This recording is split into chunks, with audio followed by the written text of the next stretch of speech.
Attention spellers. The Scripps National Spelling Bee will begin in 10 minutes. I don't know, Dad. I'm 24 years old. Scripps National Spelling Bees for children. This just doesn't feel right. You're gonna do great. This is your dream, Pop, not mine. Darren Spelling's dream. No, this is Corey Spelling's dream. I mean, don't you want to be the next Arvind Mahankali or the Shellback Roy? I think you're being a little overzealous. Overzealous? Use it in a sentence. I just did.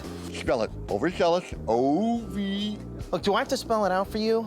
I'm never gonna be a Kavya Shevchenko. No one's gonna repeat that magical run back from 2009 where the letters just fell into place as if it was a beautiful mind and Russell Crowe's looking around. That's when legacies are made. Will you spell out your legacy? Fine, I'm ready. For the spelling bee? No, for the box score. Starts right now. I don't know a lot about sports, but I can drink a lot of beer. My motto is simple: C's get degrees. Need a long, inappropriate hug? I'm your man. I think I'm smarter than you, because I probably am. Howard Coward for box score.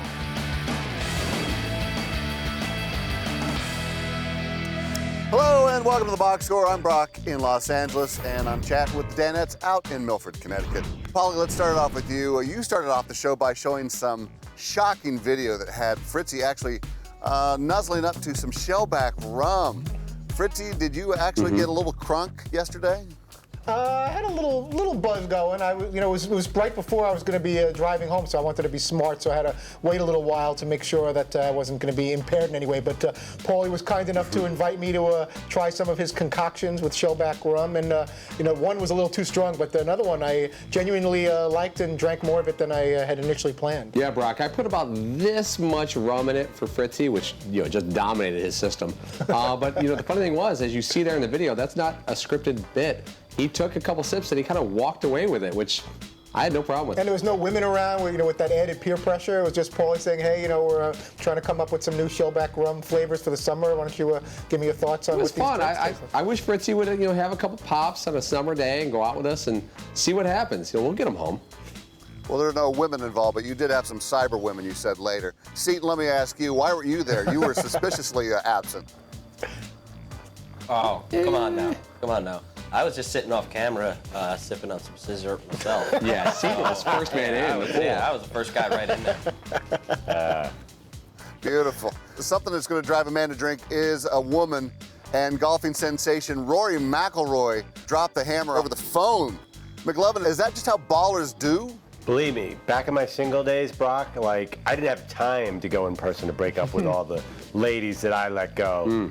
I mean, listen, that's part of the deal. If you want to date McLovin, you've got to be prepared to have your heart broken. So yeah, I made many a phone call. I wonder if some of those women now are like, oh man, I had him and I let him get away from me and now look what's happened. Very possible. I could have jumped on that train. You mean you're putting yourself in the words of a woman there, Paulie, right? Yes.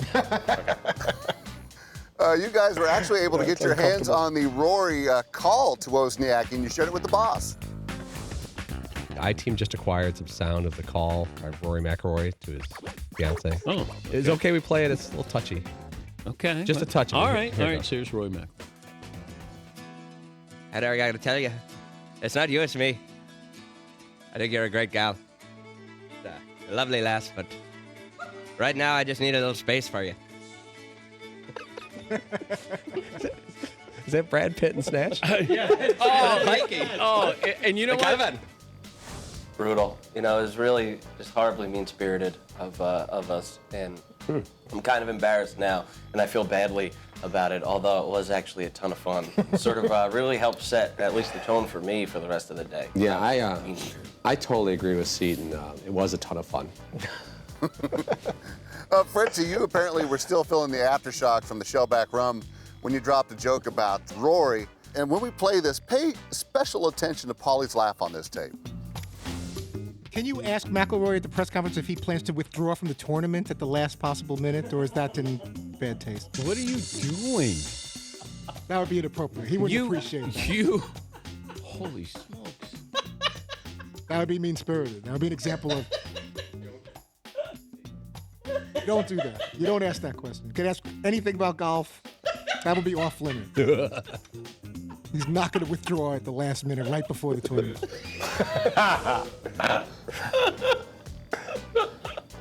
That means go, Fritzy. I was proud of that one.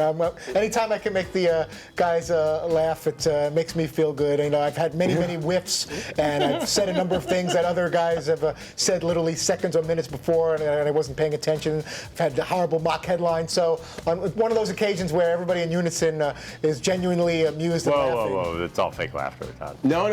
That was actually me holding back my laughter because Fritzy was riffing, and I didn't want to step all over it. I just kind of let that out there at the end. You know, Paul, I tend to take a lot of the attention for the laugh because mine is so over the top. A sneaky thing about Paulie, though, is that he's actually got several different laughs that you have to pay close attention to. But like right there in that clip, you heard the. Let's listen to it again. There's also that Paulie laugh, and then there's also a. He gives me a little. Sure. It depends on the level of the comedy, the depth of the comedy. This guy. It's very subtle nuances, and all that is me. Nice. It wasn't all laughs when Fritzy chimed in because you took the whole show on a gigantic left turn. If you go to the Entourage IMDb page, you're still up there as a cast member. I know. You want that removed? Yes. Okay. I'm not in the movie. Yes, Fritzy. I was just looking behind you. Is that some kind of Soviet spelling of your name up on the marquee there? Well, this is radio as well, Fritzy. People don't know what you're talking The about. C in Patrick seems to be. But people still don't know what you're talking about, Fritzy. We were talking about Entourage and me, and all of a sudden you're talking about something that has nothing to do with this, right? Yes. Not for nothing, but in a look-in about 10 minutes ago, I made the exact same joke. I know you did. Oh, did you really? Yeah, you did. I didn't hear that. Yeah. Well, you should I was listen to the trying show. Yeah, that's one of many moments I've had where I've unfortunately repeated something, and I went at a wrong turn, left turn, whatever you want to call it. That's called an emergency brake. It's not even a left turn or a right turn. It's where you pop the brake. Everyone just goes forward like this. You know, I was wrong in many different ways. I repeated something that was already said. I took a direction off of Entourage. It was said in a look-in. Yeah. So you. But might, so I don't know. But I mean, the fact that you just. I think you're really guilty. Well, hold on a second, though. Not for nothing. It was said in a look-in because it's a bit that doesn't work on radio. Yes. Therefore, you have to do it just on the TV. My point, Seton, is not that he repeated. I mean, I think what he did was still terrible anyway, because it had nothing to do with the interesting conversation that was about to take place. Not because you said the same thing 10 minutes ago. A little bit of both. Let's take a left turn from the left turn back to love and relationships. Because someone who did fall in love last night was Pacers' Lance Stephenson, as he was caught blowing into LeBron's ear during the game. Fritzy, was that in the arsenal back in the day? I didn't do a lot of blowing on ears, but I appreciate what he was trying to do. As I said on the show, ultimately I don't like those kind of shenanigans. You're kind of being desperate and just basically saying you're so much better than me. I don't know what else to do. I can't beat you with my actual game, so I got to do these kind of weird things. But I'd like to think I got the ladies worked up in other ways, if not blowing in their ear. Like blowing an air kiss to Brooklyn Decker? Exactly. The ladies, plural. Ladies. Coming up, we'll see how well the Danettes know their French. And did the dog eat their homework? Come on back.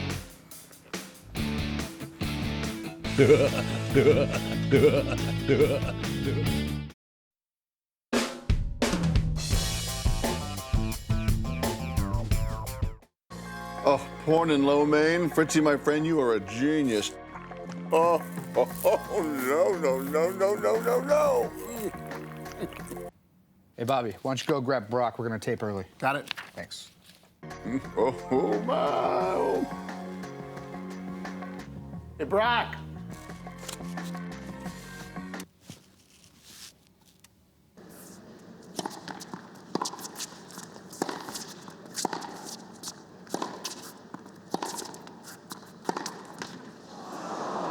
Can I get 5 minutes? Welcome back to the box score.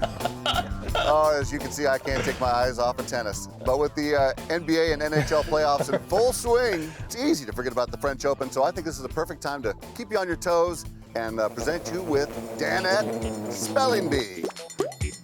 Oh, God. These are all players who are top 5 seeds heading into the tournament, so good luck. You're going to need it, and I'll probably need it pronouncing these guys. Let's start in the front row. Seton, spell the name of number 3 seed on the men's side, Stan Wawrinka. Stan Wawrinka. If you get Stan, I'll be proud. S-T-A-N. Nice. Space. V-A-V-R-I-N-K-A.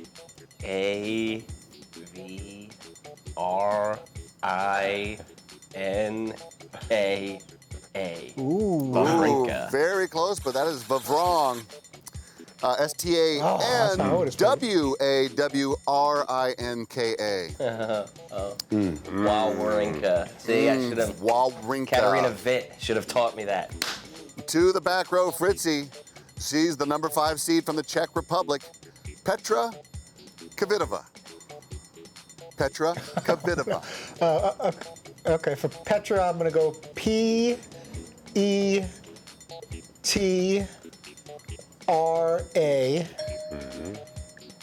Yeah. And give me the last name once more. Kvitova. Kvitova. Kvitova. K. Okay. K-I-V-I-T-I-V-A. No. You missed it. P-E-T-R-A. The last name is K-V-I-T-O-V-A. Nice effort, though. Oh. Paula, you are up. The number 2 seed on the women's side comes out of China. Spell Li Na. See, that's the one I wanted. Yeah. That one. L-I-N-A. You are correct. No idea. Correct. I can't believe you got Lena. That was the one that everybody could get. This shouldn't be bad. McLovin, he's a big name and the number 2 seed. Can you spell Novak Djokovic? See, this is unfair because I should know how to spell this. We will see. N-O-V-A.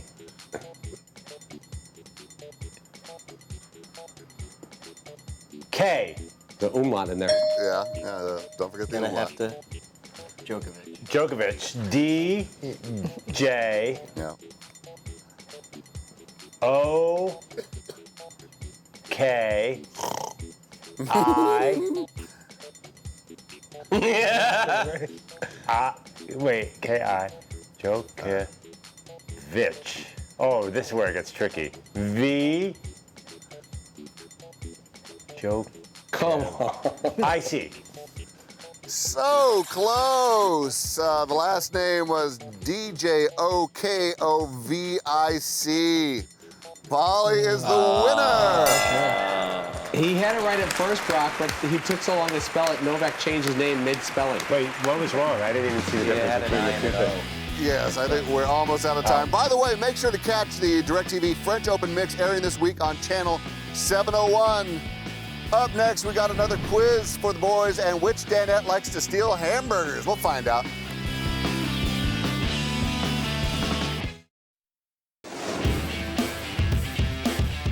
Welcome back to the Box Score. We gave you guys some homework, asked you to watch DirecTV's original series premiere of Rogue last night. By show of hands... You didn't have to ask, Brock. You didn't have to ask. Okay. By show of hands, how many watched? Very good. Well, I hope you paid close attention because it's time for a Rogue Pop Quiz. Oh, row partners go back row versus the front row. You guys can share answers, and there are steals. Look at that bug. Oh, my goodness. Let's start in the front row. When Grace goes home to her family, what ends up happening at dinner? Oh, Thandie Newton. Thandie Newton. Smoke show. Yeah, good point. Thandie Newton is crying, and Thandie Newton, a veteran crier, I saw a Crash the other day, and she cries like 8 times in that movie, so she knocked it out. It's very upsetting. Yeah, Okay. not for me. Did she cry? She absolutely cried. Wow, look at that face. Bawled her eyes out. Good God cry bless face. her. Back row, early on, Sarah and Grace met in a parking garage. What meal do they share in the car? I do love this scene. Yeah, I was looking at other things. Was it pizza? I think it's just a sandwich. Really? Yeah, What? yeah. I Like don't a know why I chicken wrote that. Yeah. Do we have to give the specific sandwich? No, you go. Okay. Well, we're going to go with sandwich. Wasn't a sandwich. Did you say sandwich? It absolutely was a sandwich. Chowing down.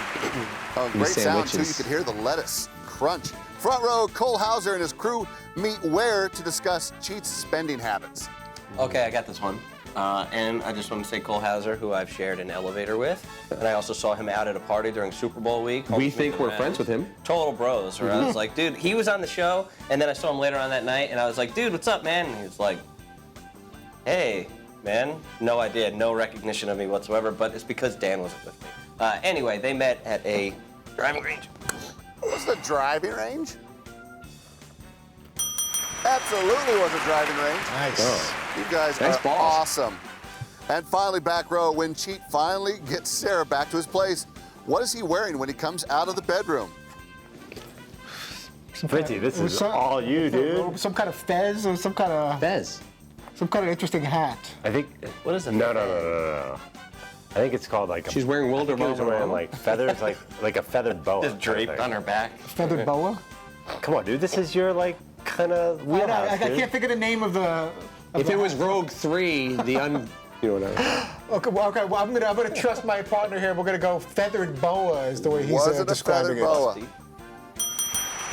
Oh, it certainly was. Those Rogue cops. 4 for 4, The thing is about a guy gentlemen, named Cheat, you really can't trust 100%. A+, way to Nicely go. done. Up next, the guys tried to track down a turtle to dispel a nasty rumor. That and more around the corner.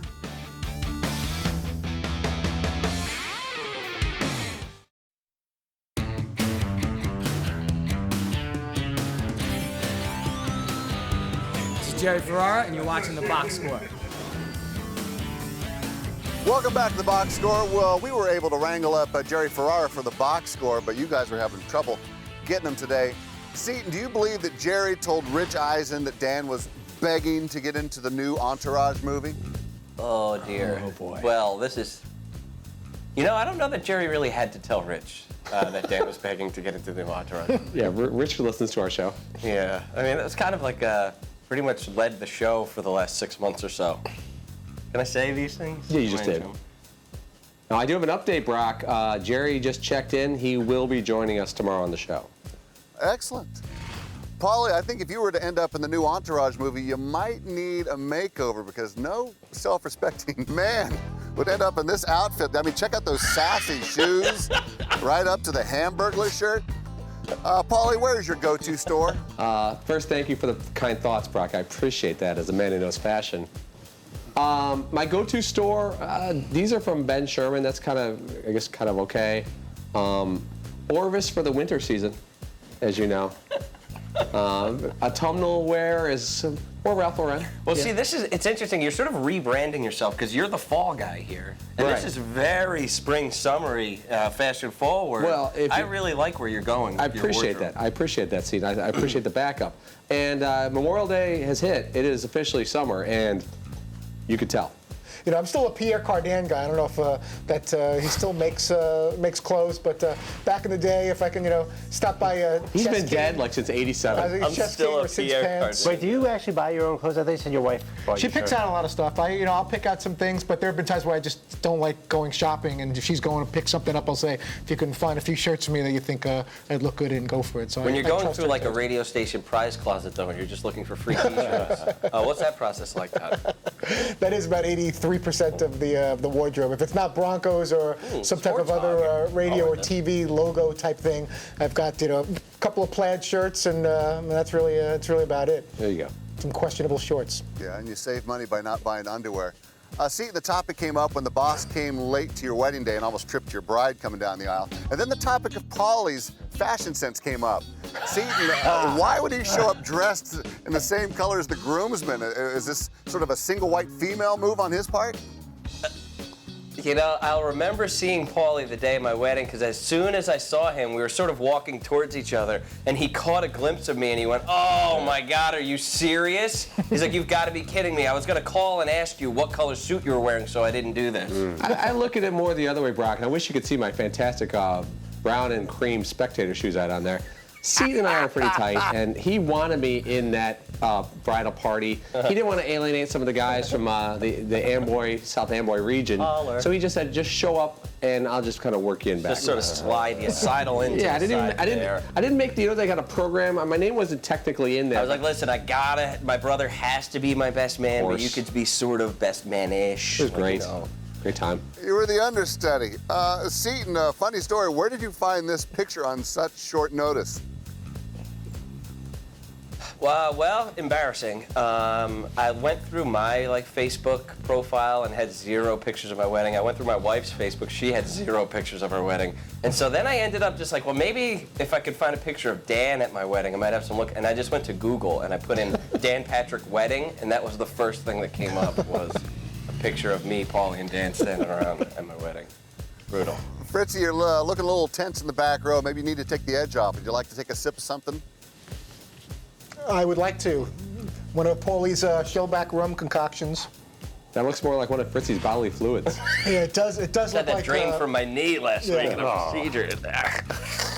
Little pancreas. Tastes good, but after the way they just described the bodily fluids thing, I'm not as into it as I am. Little Shellback and pancreas Kind discharge. of fluid taken from my lower back. That's disgusting.